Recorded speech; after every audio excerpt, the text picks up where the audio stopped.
Ora, isso é maravilhoso. É uma noite muito bonita, não acha? Seja muito bem-vindo ao meu humilde local de trabalho. Estou muito feliz em ter você aqui. Eu digo isso não apenas como seu correspondente, mas também como admirador do refinado a nível profissional. Sabe, aceitar uma recomendação psiquiátrica não é, como muitos supõem, um sinal de fraqueza. Pelo contrário, é uma atitude de sofisticação e uma boa maneira de lidar com uma coisa que está te incomodando. Há pessoas que associem o tratamento psiquiátrico à decadência, sugerindo que admitir o cansaço é uma confissão de ruína. Mas permita-me te confidenciar uma coisa. Nada é mais civilizado do que a pessoa que reconhece seu próprio labirinto e ainda assim decide percorrê-lo acompanhada por outra pessoa. Os selvagens acreditam que o sofrimento é uma forma de conquista. Os lúcidos entendem que é apenas ruído sem sentido. E, portanto, o equilíbrio é conquistado por aqueles que aprendem a ouvir a si mesmos sem se perderem em sua própria voz. Eu já presenciei tantos homens e mulheres que consideram o tratamento psicológico como uma admissão da sua debilidade, uma espécie de falência moral. É curioso, não acha? As pessoas costumam aprovar os médicos para os tratamentos mais viscerais de seus órgãos, como seus fígados, seus rins, seus pulmões e estômagos, e aceitam as diretrizes dos cirurgiões em relação a seus respectivos corações. Mas hesitam na presença daqueles que abordam um núcleo mais derivativo e até mesmo imprevisível. Possivelmente porque a mente, ao contrário dos órgãos, não pode ser anestesiada ou renunciada. E o que não pode ser totalmente dominado é inevitavelmente temido. Eu acredito que o Sr. Will Graham mencionou a você que a unidade de análise comportamental é uma área que gradualmente consome o equilíbrio dos mais sensíveis. Trata-se de uma área de abstrações cruéis, onde a empatia e contaminação se entrelaçam, onde o olhar de um observador, se não for educado, acaba refletindo o comportamento que deveria avaliar. E é por isso que você está aqui, não é? Não para ser reparado, mas para ser calibrado. E calibrar sua psique é, de certa forma, restaurar um instrumento sem interromper sua melodia tão singular. Eu gosto de pensar que a psique humana é como um violoncelo. Às vezes o som fica desafinado não porque está com algum defeito, mas porque as cordas estão excessivamente tensionadas por tempo suficiente. Portanto, não tenha medo das nossas consultas, por favor. Nem do que você vai ouvir de mim durante nossas interações. Não é meu papel lhe julgar, nem tampouco lhe absolver. É simplesmente uma revelação e garantia que quando você olhar para dentro de si, você não desintegre completamente. Algumas pessoas acreditam que um psiquiatra oferece tratamentos milagrosos, você entende? Mas eu prefiro pensar que a minha área de trabalho tende a lançar um pouco de luz e que cada paciente decide o que fazer com o esclarecimento que lhe é oferecido. Então, antes de começarmos, me conte. Do que você acha de estar aqui essa noite depois de receber uma recomendação de seus superiores? Como você realmente se sente sobre isso? Eis um ponto fixo. Apenas quando você começar a me ouvir sem usar o filtro da conveniência, é que realmente começará a se comunicar comigo. Tenha isso em mente. A propósito, vamos entrando, por favor. Peço que não se sinta intimidado pelo ambiente. Muitos dos meus pacientes, quando cruzam esse limiar pela primeira vez, comentam que o cenário é menos como um consultório e mais como um santuário. Eu levo isso como um elogio, é claro. Em essência, a mente humana é como um templo, e o trabalho daqueles que a exploram deve ser de proporções equivalentes. Eu prefiro pensar neste espaço como uma extensão do inconsciente. A madeira escura representa o que é sólido, a luz suave o que está oculto, E o som do piano, bem no fundo, podemos considerar como um som sem filtros que provém do nosso subconsciente. E bem ali, ao topo das escadas, a minha biblioteca particular. Tanto os livros de anatomia quanto os de filosofia compartilham o mesmo espaço sem entrar em atrito. Às vezes eu gosto de imaginar que, se Aristóteles e Vessalio pudessem dialogar, eles acabariam concordando que o corpo e a mente são apenas expressões diferentes da mesma arquitetura. Bem ali no nível superior, há volumes de fisiologia clássica, tratamentos sobre comportamento animal e alguns diários antigos de patologistas do século XVIII. Eu os mantenho por perto não por qualquer sentimento de saudosismo, mas porque o cheiro desse papel é o mais próximo que se pode obter de uma lembrança imaculada, se você me entende. Enquanto este piano é o meu aparato de higiene mental. Quando uma sessão deixa resíduos emocionais, e eu confesso, todas elas costumam deixar, geralmente me purifico com as notas de Chopin. A música é uma forma de escavação, tal como a psiquiatria. Cada acorde se converte em um bisturi, cada intervalo é uma pausa entre as pulsações sanguíneas. Dizem que Freud acreditava na oralidade como forma de acessar o inconsciente. Eu tenho fé na solidez. Os sons são muito mais honestos. Eles não nos iludem, simplesmente vibram através de nós. E por aqui, ao lado da minha mesa, se encontra uma pequena e singela lareira. É curioso. Muitos pensam que o fogo só serve como distração. Eu acredito que ele é um revelador muito constante. Veja bem, nós observamos sem nos sentirmos envergonhados. É a forma mais primitiva de contemplação. E quando alguém dialoga comigo, e seu olhar se desvia para chamas, sei que estou me cercando de algo desconfortável. O fogo é o primeiro gazebo emocional do ser humano. Esta mesa foi esculpida a partir de um único bloco de madeira italiana. Costumo me referir a ela como um dos símbolos do que uma boa estrutura de pensamento deve representar. Sólida, mas maleável o suficiente para conter cortes, marcas e alterações. Preste atenção aos detalhes. A textura, a escultura sutil nas bordas. Há anos que realizo meu trabalho aqui e ainda descubro novas imperfeições nela. As prevalências são didáticas, sabia? São nelas que residem a verdadeira formosura. A simetria, por outro lado, é sempre questionável. Ninguém que seja genuinamente humano é perfeitamente simétrico. É intrigante como as pessoas se comportam diante da própria imperfeição, não acha? Algumas tentam encobri-la desesperadamente. Outras a veneram como uma verdade imutável. E há aqueles que tentam corrigi-la, como se houvesse algo a ser reparado em tudo que não as reflete. É um comportamento absolutamente fascinante. Especialmente naquelas que convivem com o que é não ortodoxo. O impulso de restaurar o que está quebrado é a mais humana de todas as vaidades. Existe algo terapêutico em compreender o ambiente antes de compreender o indivíduo. Dos lugares que escolhemos habitar, e os objetos aos quais damos significado, são a verdadeira biografia do subconsciente. Por exemplo, a maneira como seu olhar se fixou desde que você entrou pela porta. Você olhou primeiro para o teto, depois para os cantos das paredes, e por último você olhou para mim. Isso me indica que você busca segurança antes de estabelecer qualquer tipo de confiança. Uma característica bem comum entre pessoas que vivem com instabilidade de suas percepções. É perfeitamente aceitável, é claro.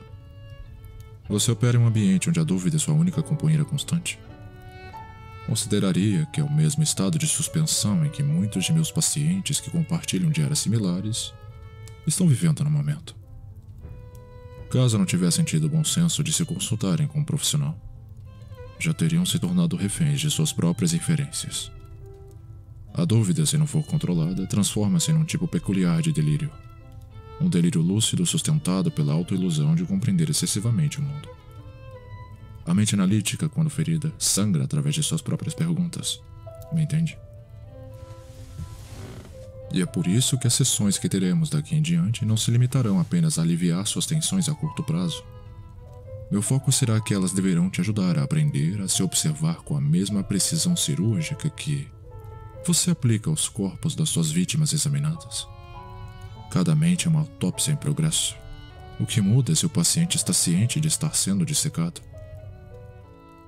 Quando me foi mencionado sua entrada na unidade, te descreveram como alguém meticulosamente sensível. A sensibilidade é um talento perigoso, especialmente se for usada como um recurso. Ela vai te tornar muito eficiente, mas também mais vulnerável. Por outro lado, a empatia é uma faca de dois gumes. Maravilhosa quando exibida, mas mortal quando o cabo se volta para quem a empunha. Me diga, e por favor, pode tentar me explicar sem aparência de polidez. Quando você presencia a violência humana, o que você sente primeiro? Repulsa ou reconhecimento? Eu lhe peço que pense bem antes de descartar essa ideia. A repulsa é uma defesa civilizada, mas o reconhecimento é um traço primitivo. O lampejo de identificação funciona como um lembrete de que a linha entre observador e perpetrador é na verdade um reflexo em um painel de vidro, fino e muito reversível. Meu compromisso com você é monitorar como esse reflexo se forma e o quanto você está disposto a admitir o que vê.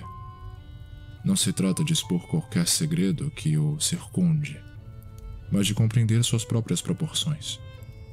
Todos nós temos nossa própria escuridão. A grande diferença é que alguns de nós aprendemos a dissipar nossa própria melancolia com total eficiência. Mas isso não os faz especiais, diferentemente. Veja bem, quando se trata do instinto humano, o lume é a metáfora perfeita. Ele precisa ser contido, mas não extinto. Muitos do que estudam a morte procuram erradicá-la dentro de si mesmos. E terminam sempre frios, mecânicos e incapazes de compaixão. Outros deixam-no crescer e se queimam junto com seus amigos.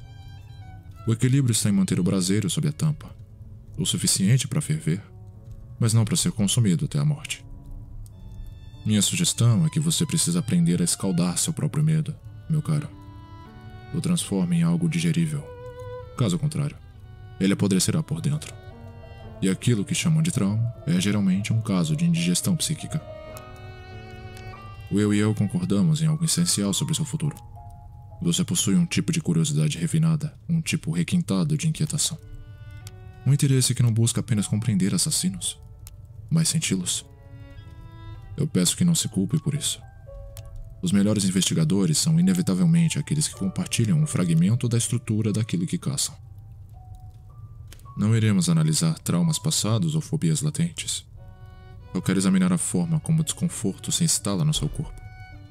A sensação de inquietação é um excelente ponto de partida. É o seu corpo dizendo à sua mente o seguinte: que ainda existe algo vivo dentro de você. O ambiente lá fora, o ambiente externo, geralmente é inimigo da contemplação. Aqui dentro procuro domesticá-lo. Acomode-se. Escolha o lado que parecer mais confortável. Embora confesso, a palavra confortável sempre me pareceu uma ilusão de restrição. Ainda assim, é um ponto de partida muito útil. Eu normalmente começo cada consulta refletindo sobre a maneira como um novo paciente chega. Afinal, seu corpo costuma falar antes da sua boca. Alguns deles entram apressados, querem ser curados como se estivessem em uma unidade de terapia intensiva. Outros são mais hesitantes. Examinam o ambiente em busca de sinais de ameaça. Você, no entanto, entrou com a calma de alguém caminhando por uma catedral. Isso é muito interessante. Sugere uma reverência, mas também cautela. Reverências costumam ser belas, cautelas são necessárias. Ambas revelam um subconsciente que reconhece o impacto dos acontecimentos que estão por vir. Mas antes de qualquer formalidade clínica, permita-me lhe agradecer. Aceitar uma indicação psiquiátrica é um ato de humildade. E acredite, ser humilde é uma das virtudes mais raras entre aqueles que lidam com a indiferença. Além disso, eu estou honrado por isso. Muitos costumam chamar seus diagnósticos como um caso, um arquivo ou até mesmo um assunto. Mas nós dois concordamos que o verdadeiro abismo tem outro nome. Nosso próprio cerne, não concorda? Portanto, vamos lidar exatamente e diretamente com esse aspecto. Não com o que você vê, mas o que verdadeiramente você encara quando você permanece se anestesiando por tanto tempo. Me diga, já esteve em outro consultório antes do meu? Claro, não há necessidade de mais provérbios infundados ou analogias vagas. Eu já reconheço o olhar de alguém em território novo. Tem uma certa hesitação nos seus ombros, uma pausa na sua respiração, como se você estivesse se perguntando se deve se proteger ou se permitir ser acompanhado. Essa dúvida, paradoxalmente, é o primeiro sinal da inteligência emocional. Os tolos revelam tudo de uma vez, e os que são sensatos tendem a conduzir suas próprias negociações. Sempre que alguém adentra esse espaço como meu paciente, eu gosto de imaginar que está carregando uma mala invisível. Dentro dela, fragmentos de si mesmo, alguns organizados, outros envoltos em vergonha, outros em caos. A anamnese, como a chamamos, é a arte de abrir essa mala sem rasgar o tecido. Portanto, eu não vou te pressionar. Hoje não.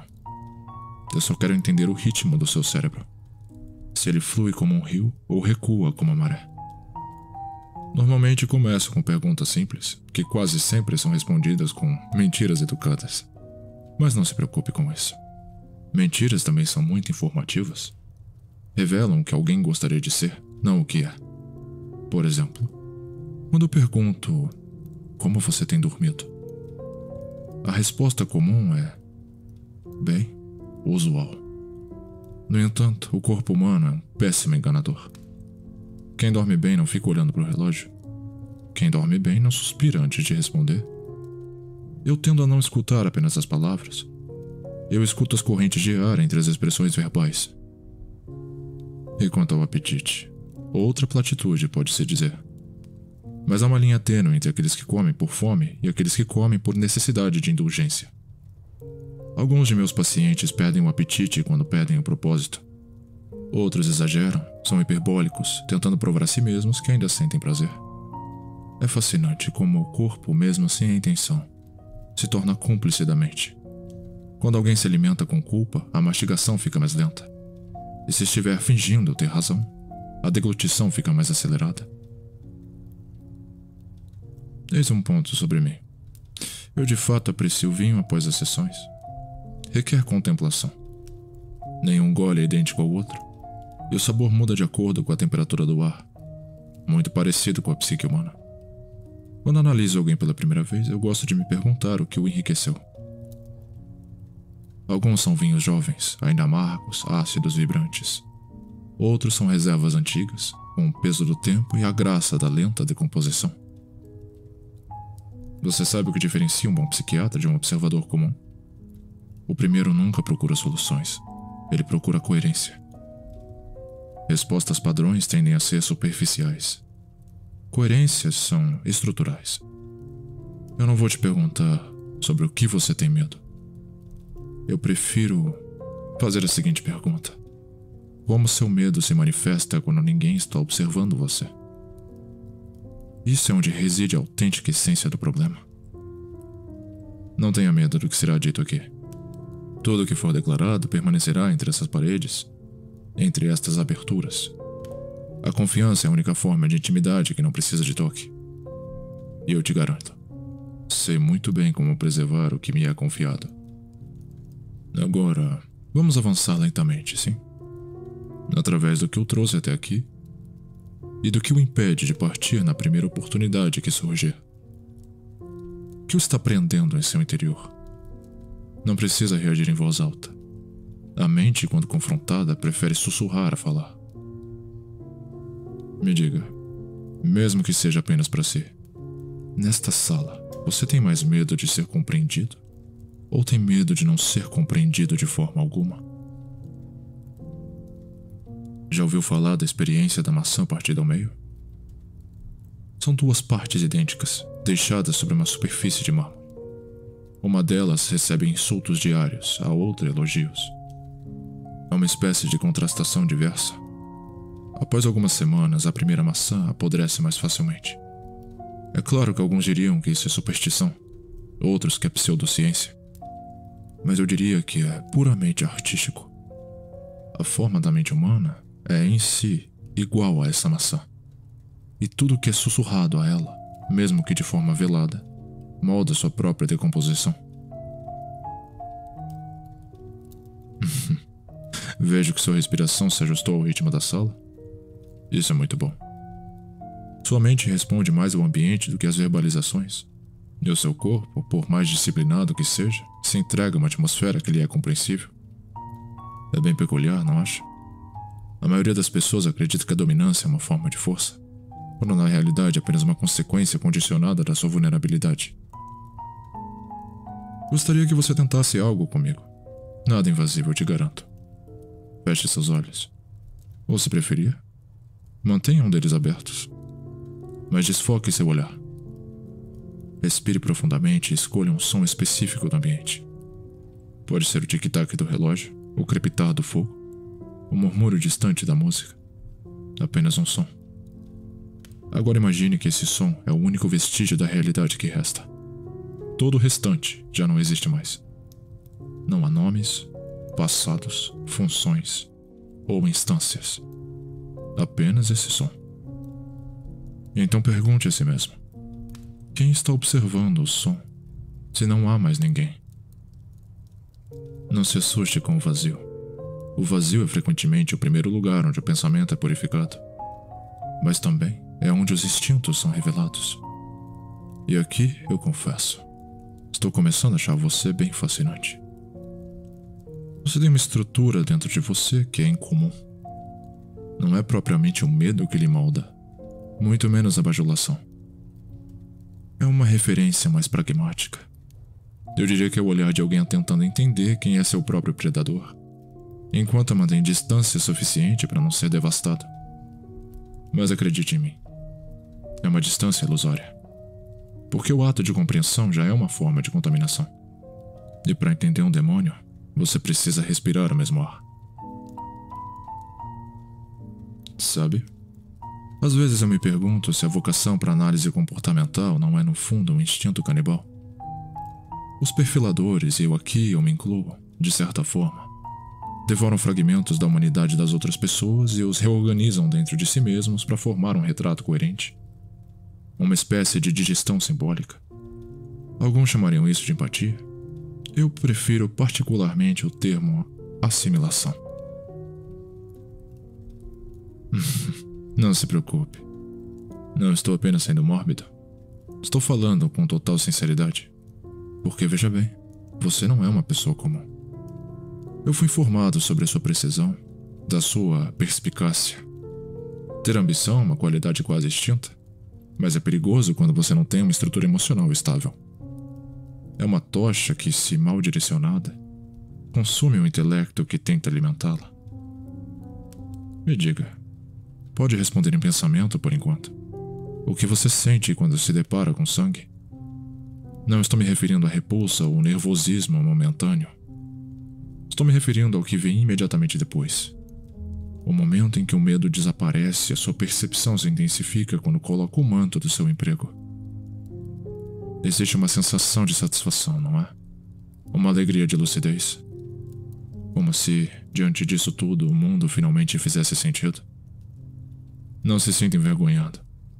É uma sensação natural ao estar próximo de algo tão real. A morte é o único momento em que os seres humanos param de fingir. Os vivos mentem por instinto. Os mortos, em virtude do seu silêncio, expõem mais do que 1000 confissões. E é por isso que aqueles que estudam os mortos nunca saem ilesos, porque cada figura dissecada é, em essência, um espelho retrovisor de corpo inteiro. E quanto mais olhamos para ele, mais vemos o que falta em nós mesmos. Eu entendo o que você está pensando, que existem limites éticos, fronteiras morais. Mas me diga, o que é a moralidade senão uma dieta imposta à alma? Alguns a seguem por fé, outros por medo da fome. Eu aprendi ao longo de anos de prática e de vida que as pessoas realmente interessantes são aquelas que se esforçam para parecer normais. Mas há momentos em que a normalidade se divide. Então vemos algo realmente especial. Aquele pequeno lampejo de autenticidade em que os humanos civilizados revelam o animal domesticado. Você tem esse brilho. e é bastante encantador de se ver.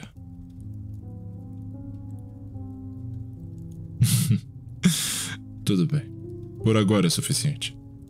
A sessão de hoje não se resume apenas a cruzar o braço e contar anedotas.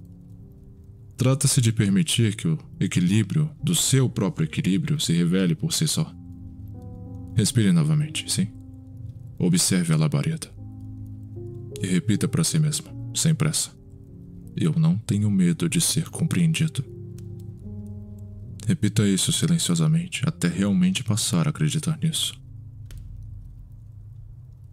Excelente. Acho que a terapia promete ser intelectualmente estimulante. Antes de encerrarmos o dia, quero deixar para você um pensamento simples, ou aparentemente apenas simplista. Veja bem, em meus anos de prática, percebi que o subconsciente humano precisa de mais do que compreensão para permanecer são. Ele precisa de um ritmo, um movimento repetido, algo que se interpõe entre a razão e o caos, como uma batida entre duas notas dissonantes. Chamam isso de passatempo, mas essa palavra, que é tão banal, carrega um significado que poucos reconhecem. Um hobby, quando escolhido com precisão, pode ser o melhor analgésico.